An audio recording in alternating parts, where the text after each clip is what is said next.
Oh, hey, I am so glad you made it to your midweek shot in the arm.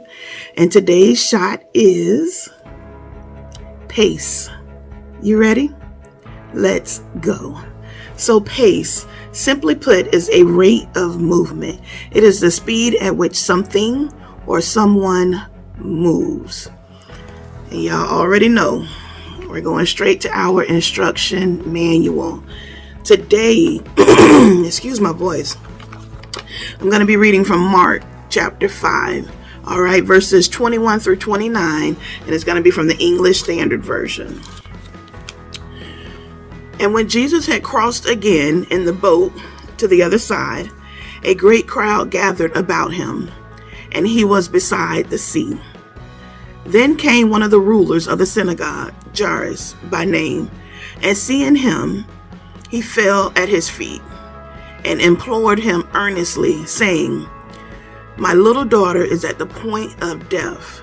Come and lay your hands on her, so that she may be made well and live." And he went with him, and a great crowd followed him and thronged about him. Verse 25, and there was a woman who had had a discharge of blood for 12 years, and who had suffered much under many physicians, and had spent all that she had, and was no better, but worse. She had heard the reports about Jesus, and came up behind him in the crowd and touched his garments. For she said, "If I touch even his garments, I will be made well." Last verse. And immediately the flow of blood dried up, and she felt in her body that she was healed of her disease. Y'all, this chapter is so meaty. All right. And I'm just giving you a shot in the arm. So I only read 9 verses, but there are 43 verses. I encourage you to go back and read that chapter in its entirety. All right. Now let's go. So Jairus is heightened, right? He is in shambles. He's saying to Jesus, "Hey, my daughter is at the point of death. I need you to come and lay hands on her." But Jairus' emergency did not constitute an emergency on Jesus' end. So verse 24 says, "And he went with him, and a great crowd followed him and thronged about him." So even though Jairus came running and fell at his feet and was saying, "Hey, I need you to come and heal my daughter," Jesus kept walking at his pace. And there was a crowd with him. So we know he wasn't running, right? Jesus didn't say, "You know what? Bring me a horse. I must go quickly." No, Jesus moved at his pace. These verses tell us all about Jesus's pace. Regardless of what was going on at the synagogue or anywhere else, Jesus did not alter his pace based on circumstances. His pace remained. How many times have we gotten frustrated with someone's pace regarding things we want them to do for us? How many times? Put yourself in Jairus' shoes. Can you imagine his frustration? Like, are you really about to just keep walking at this pace? I just mentioned my daughter is at the point of death. And you don't feel the need to pick up any speed? You don't feel the need to move a little bit faster on my behalf? But while Jesus is moving at his pace, the woman with the issue of blood gets an opportunity to touch the hem of his garment.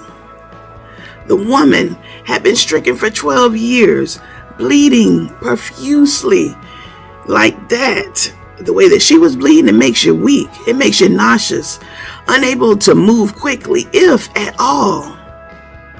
But because of Jesus's pace, my God, she was able to touch the hem of his garment and be made whole.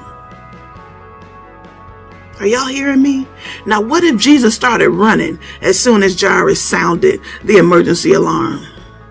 What if he picked up the pace and went a different route to try to accommodate what appeared to be the immediate need? But because he kept his pace and stayed on that right path, a woman was healed. Even though there were people crowded around him and pressing up against him, that's what that thronged about him means. They're around him, they're pressing up against him. Even with all of that going on, because of his pace, this woman received an opportunity to be healed. And spoiler alert, Jairus' daughter gets healed too. I'm telling y'all, you gotta go and read that entire chapter, Mark chapter 5, 1 through 43. It will bless you. Now, let me make it plain, okay? I was at the gym last week, and I was on this machine called the Stairmaster. And what that machine does is just a continuous flight of stairs, right? You can go fast, you can go slow, you can put it at an incline, what have you. So I'm on the Stairmaster, I'm doing my thing, I'm feeling good. Ooh, I'm feeling good. Next thing you know, on each side of me, a person comes. And I'm telling y'all, these people had to be contestants from American Ninja Warrior. So one of them was just sprinting up the flight of stairs. I don't know what speed it was on, but they were just running up the stairs. The other one was skipping a stair and then squatting. Now, mind you, this is a continual staircase, basically, right? So I was like, wow. So that's what's going on each side of me. But here I am in the middle. I'm just keeping up my pace. I'm looking at the step, trying to make sure I don't fall, I don't mess up nothing. And in that moment, regardless of what was going on to my left or to my right, I heard the Holy Spirit say, keep your pace. Keep your pace. And that is exactly what I did. I kept my pace. And I took out my phone and I started recording, and I said, the thing in your life that seems too hard to climb, just take it one step at a time. Follow your God-given pace. And then I kept going at my pace. So I say that to say, take a moment and think about what is taking place in your life that seems too hard to climb, too hard to get over, too hard to move past. Think about it. Is it going back to school? Is it something that your spouse did? Is it finishing a project you've been working on? Is it the kids? Is it your health? Is it you? Is it you? Are you going at someone else's pace because it looks like it's working for them, so I'm going to try it too? Are you following your own pace, making rash and emotional decisions? What does your pace of life say about you? Are you moving at your God-given pace? Are you moving so quickly that you bypass your issues? Are you running past your insecurities, dashing past unforgiveness?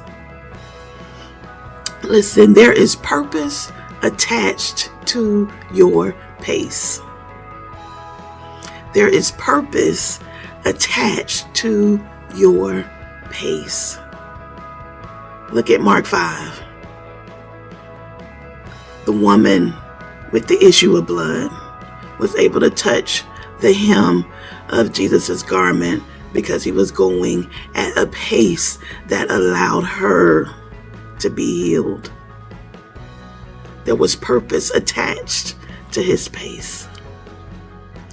So ask the Father to help you set your pace that it may complement, not compete, with his purpose for your life. Selah. Now remember, this shot is for you. So maximize your shot of pace. Until next time.